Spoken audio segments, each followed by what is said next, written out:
Shalom, damai sejahtera Allah yang melampaui segala akal budi kita, kiranya memenuhi hati dan pikiranmu dalam Kristus Yesus, Juru Selamat kita. Amin. Firman yang akan kita renungkan sekarang, yakni Evangelium di Minggu Rogate tanggal 22 Mei tahun 2022, ditentukan dari Yakobus 5 ayat 13 sampai 18 dan akan kita pahami dalam bingkai tema kuasa dua orang benar. Mari kita baca dan dengarkan apa yang dituliskan oleh Apostel Yakobus di sana. Kalau ada seorang di antara kamu yang menderita, baiklah ia berdoa. Kalau ada seorang yang bergembira, baiklah ia bernyanyi. Kalau ada seorang di antara kamu yang sakit, baiklah ia memanggil para penatua jemaat, supaya mereka mendoakan dia serta mengolesnya dengan minyak dalam nama Tuhan. Dan doa yang lahir dari iman akan menyelamatkan orang sakit itu, dan Tuhan akan membangunkan dia, dan jika ia telah berbuat dosa, maka dosanya itu akan diampuni. Karena itu hendaklah kamu saling mengaku dosamu dan saling mendoakan supaya kamu sembuh. Doa orang yang benar bila dengan yakin didoakan sangat besar kuasanya. Elia adalah manusia biasa sama seperti kita, dan ia telah bersungguh-sungguh berdoa supaya hujan jangan turun, dan hujan pun tidak turun di bumi selama 3 tahun dan 6 bulan. Lalu ia berdoa pula, dan langit menurunkan hujan, dan bumi pun mengeluarkan buahnya. Demikian firman yang disampaikan kepada kita, dan akan kita temukan dari sana apa kehendak Tuhan untuk kita lakukan sekarang ini. Berbahagialah dan diberkatilah orang yang mendengar, memahami, menghayati dan mengamalkan firman dan perintah Tuhan. Amin. Marilah kita telusuri kehendak Tuhan dari perikop renungan kita. Yang pertama, dimanapun meminta itu selalu punya syarat. Berdoa itu berarti memohon, meminta sesuatu kepada Tuhan. Jadi berdoa itu tergolong kepada pekerjaan meminta. Di dunia ini, pekerjaan meminta itu tidak bisa lepas dari kehidupan setiap manusia, individu atau kelompok. Bila individu meminta, berarti dia memiliki permintaan khusus kepada alamat permintaannya.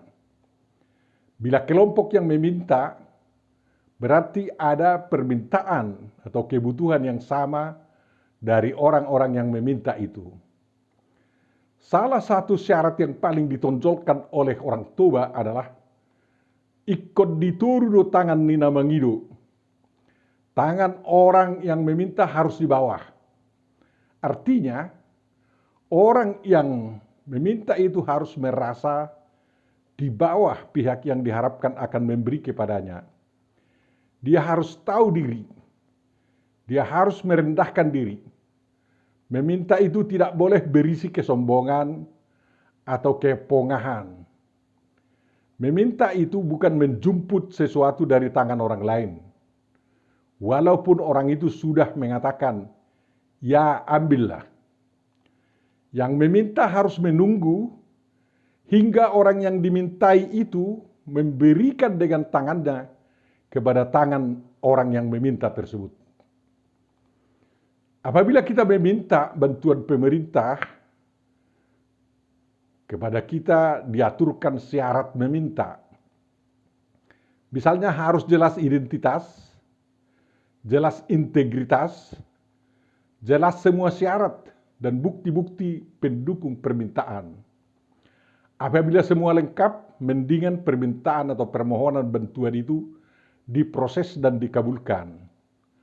Apabila tidak dikabulkan, peminta hanya dapat termangu saja. Kalau dikabulkan, peminta harus bertanggung jawab penuh untuk penggunaan daripada apa yang diminta. Praktek korupsi tidak boleh ada. Kalau seorang putri meminta indahan harian, itu budaya orang Batak, yang artinya bekal hidup keluarganya berupa sebidang tanah yang bisa jadi sumber nafkah kepada ayahnya, syaratnya harus terpenuhi. Keluarga putrinya atau mantunya dan cucu-cucu sang ayah itu harus benar-benar rukun, saling mengasihi, dan memang membutuhkan pertolongan sang ayah agar keluarga putrinya itu bisa hidup lebih baik. Kalau sang ayah atau ibu melihat mantu laki-lakinya itu penjudi, peminum tuak atau kerjanya tenggen-tenggen saja, pemboros dan tidak tahu sopan, mana mungkin sang ayah atau ibu membuka hati untuk memenuhi permintaan putrinya itu. Tetapi kalau sang putri dan suaminya menunjukkan diri sebagai orang yang layak dibantu, pasti hati sang ayah atau ibu luluh dan mengabulkan permintaan putri yang dikasihinya itu. Sebab orang Toba selalu berprinsip, anak kokido hamorau diau, keturunanku itulah kekayaan bagiku.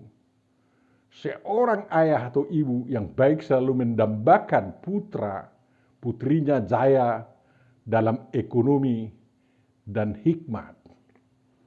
Jadi kalau orang Batak Kristen itu merasa dirinya anak Tuhan, dan dia sadari bahwa anak-anak Tuhan itulah yang menjadi kekayaan Tuhan, maka para putra-putri orang Batak itu harus tahu diri untuk meminta indahan harian kepada Tuhannya.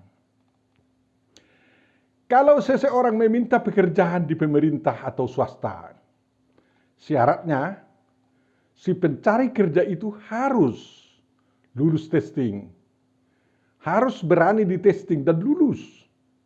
Jadi si pencari kerja harus punya skill dan keberanian memikul kerja dengan berintegritas. Bapak Ibu saudara-saudariku yang terkasih, banyak lagi jenis-jenis permintaan. Dan setiap permintaan itu selalu menuntut syarat agar permintaan dapat terpenuhi. Lebih hebat lagi persyaratannya kalau kita meminta kepada Tuhan. Tetapi meminta kepada Tuhan jelas lebih menyenangkan. Yang kedua yang perlu kita renungkan Bapak Ibu saudara, banyak hal dan apa saja yang perlu diminta kepada Tuhan. Kalau orang percaya dapat menghasilkan sendiri yang dibutuhkannya, dia tidak perlu meminta hal-hal seperti itu kepada Tuhan. Janganlah minta Tuhan menyuapkan makanan ke mulutmu, sebab kau dapat melakukannya sendiri. Janganlah minta rumahmu didirikan Tuhan, padahal kau sendiri dapat menukangi rumahmu sendiri. Apa yang perlu diminta dari Tuhan adalah hal-hal yang tidak bisa kita hasilkan sendiri. Seperti dikatakan Yakobus, kalau ada yang menderita, baiklah ia berdoa. Tentu saja penderitaan yang dimaksud Yakobus adalah penderitaan yang tidak bisa ditanggalkan sendiri oleh yang bersangkutan. Kalau ada yang sakit dan sakitnya tidak bisa disembuhkan oleh manusia, maka perlu diminta kepada Tuhan bantuan untuk kesembuhan penyakit tersebut.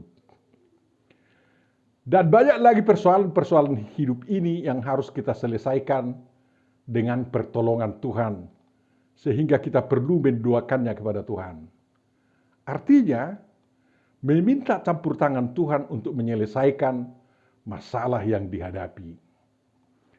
Kalau solusi yang terjadi itu hampir 95% merupakan tindakan Tuhan, itulah yang sering disebut mujizat.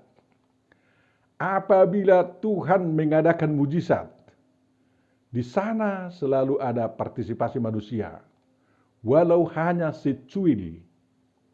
Misalnya, terjadi mukjizat yang melepaskan bangsa Israel dari pengejaran tentara Firaun di Laut Teberau atau Laut Merah, yakni air laut itu terbelah dan tampak tanah kering, lalu Israel dapat berjalan dari tanah kering itu ke seberang laut. Secuil partisipasi Musa dalam peristiwa mukjizat itu, yakni Musa mematuhi perintah Tuhan untuk mengangkat tongkat di tangannya dan mengarahkannya ke arah laut yang akan terbelah. Dalam pengabulan doa pun demikian halnya. Tuhan selalu memberi tempat bagi partisipasi manusia walau secuil pun. Misalnya, doa yang memohon agar penyakit yang diidap seseorang disembuhkan oleh Tuhan. Tetapi Yakobus mengatakan, biarlah juga mengolesnya dengan minyak dalam nama Tuhan. Dalam bahasa modern sekarang, biarlah si sakit juga memakan obat yang diresep dokter. Kombinasi daripada tindakan Tuhan menyembuhkan dan khasiat obat yang diresep dokter mengakibatkan kesembuhan. Orang ateis mengatakan bahwa kesembuhan itu hanyalah sebagai dampak dari obat yang dimakan si sakit. Ateislah yang bilang begitu. Orang beriman selalu melihat adanya kombinasi iman dan perbuatan. Baik iman kepada Tuhan dan perbuatan Tuhan. Sehingga dunia menjadi penuh dengan karya Tuhan dan karya manusia yang saling bercumbu-cumbuan. Jadi kita orang beriman harus bangga kalau kita digunakan Tuhan untuk turut berpartisipasi dalam pewujudan kehendaknya atau untuk jawaban doa kita. Benar yang dikatakan Yakobus, dan doa yang lahir dari iman akan menyelamatkan orang sakit itu dan Tuhan akan membangunkan dia, dan jika ia telah berbuat dosa, maka dosanya itu akan diampuni. Yakobus 5:15. Jadi bagi Yakobus pun ada yang disebut iman yang menyelamatkan. Iman ini akan bekerja sama dengan tindakan Tuhan yang membangunkan dan yang mengampuni dosa. Dan hasilnya adalah kesembuhan. Iman yang menyelamatkan itu adalah kepastian resep obat yang menyembuhkan. Hati yang gembira adalah obat yang paling mujarab misalnya. Tuhan memberkati resep itu lalu terjadilah kesehatan. Yakni si sakit menjadi mampu bangun dan tidak lagi lunglai dan tergeletak. Kalau penyakit itu dianggap sebagai dampak dari dosa si sakit kepada Tuhan atau kepada siapapun, Tuhan terlebih dahulu mengampuninya dengan kuasa darahnya yang menyucikan dan menguduskan orang berdosa itu, sehingga dosa itu tidak lagi dapat digunakan oleh kekuatan apapun untuk menghalangi kesembuhan yang akan terjadi dan yang terjadi. Dari itu dapat dikatakan bahwa untuk menyongsong kesembuhan yang akan dianugerahkan oleh Tuhan dan di dalamnya kita, yakni si sakit dan orang beriman sekitarnya ikut berpartisipasi, yakni sedikitnya memiliki iman yang menyelamatkan, sehingga sangat diperlukan kesediaan untuk saling mengaku dosa dan saling mendoakan. Perlu saling mengaku dosa agar dosa orang sakit dan dosa orang lain kepadanya menjadi jelas di hadapan Tuhan dan semuanya dimohon agar diampuni oleh Tuhan. Hanya Tuhan yang sanggup mengampuni dosa, kan? Kesediaan saling mengaku dosa merupakan pertanda bahwa orang-orang percaya yang bersama orang sakit mau secara bersama-sama untuk membuang segala dampak pekerjaan iblis dari kalangan mereka, dan sekaligus pertanda bahwa mereka semua benar-benar saling mengasihi. Sebenarnya inilah yang terjadi kalau seorang sakit meminta diadakan perjamuan kudus baginya, dan ada orang-orang beriman termasuk keluarganya turut dalam perjamuan kudus itu. Dalam perjamuan kudus itu terjadi perbuatan saling mengaku dosa dan saling mendoakan agar semua dosa-dosa orang yang ikut dalam perjamuan kudus itu diampuni dan kesehatan mereka semua secara jasmani maupun secara fisik atau jasmani dipulihkan kembali. Yang ketiga, Bapak Ibu Saudara, dua orang benar sangat besar kuasanya. Ada syarat yang harus dipenuhi oleh orang yang berdoa atau meminta kepada Tuhan. Orang yang berdoa itu harus orang benar. Orang benar adalah orang yang berkenan kepada Tuhan. Dalam sejarah manusia, berdoa kepada Tuhan, dalam perjanjian lama, tidak banyak orang yang terkategorikan sebagai orang benar, sehingga doanya benar-benar dikabulkan oleh Tuhan. Yang diceritakan hanya dapat dihitung jari. Beberapa di antaranya, dan silakan tambahi beberapa lagi, misalnya Henok, Abraham, Yakub, Samuel, Daud, Elia, Elisa, Yesus Kristus, Petrus, Paulus, dan banyak lagi yang dapat Anda tambah. Yakobus hanya mengambil satu contoh saja, yakni Elia. Orang benar itu adalah orang yang benar-benar hidup di jalan Tuhan. Dia sangat akrab atau karib dengan Tuhan. Karena karibnya dia dengan Tuhan, dia tahu apa isi hati Tuhan. Dan Tuhan memberitahu rahasia-rahasia hatinya kepadanya. Ingat pengalaman dirinya. Menjadi orang benar itu memang sulit dan berat. Tetapi sekali kita berada dalam status itu, kita menjadi orang yang paling berbahagia. Dalam perjanjian baru dan zaman kehidupan gereja, orang benar itu menjadi ada karena Tuhan Yesus Kristus membuatnya menjadi orang benar. Dan kepadanya Tuhan Yesus memberitahu rahasia-rahasia hatinya. Biasanya orang yang menjadi pengikut Yesus Kristus pasti tahu apakah dirinya sudah terhitung sebagai orang benar di hadapan Tuhan. Sehingga dia layak berdoa dan doanya pasti dikabulkan. Kalau dia masih meragukan dirinya sebagai orang benar, dia pasti tahu bahwa doanya tidak akan dikabulkan, walaupun dia berdoa 100 kali. Kalau masih ada dosa mengganjal dalam dirinya, dan dosa itu masih belum diampuni Yesus, dia tahu doanya tidak didengarkan oleh Tuhan Yesus, walaupun dia memberanikan diri berdoa.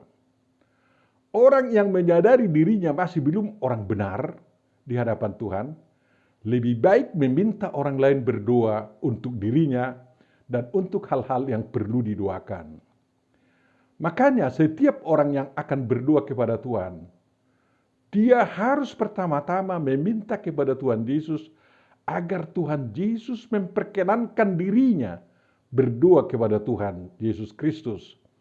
Artinya dia meminta terlebih dahulu kesediaan Tuhan Yesus Kristus untuk membuat dirinya menjadi orang benar di hadapannya.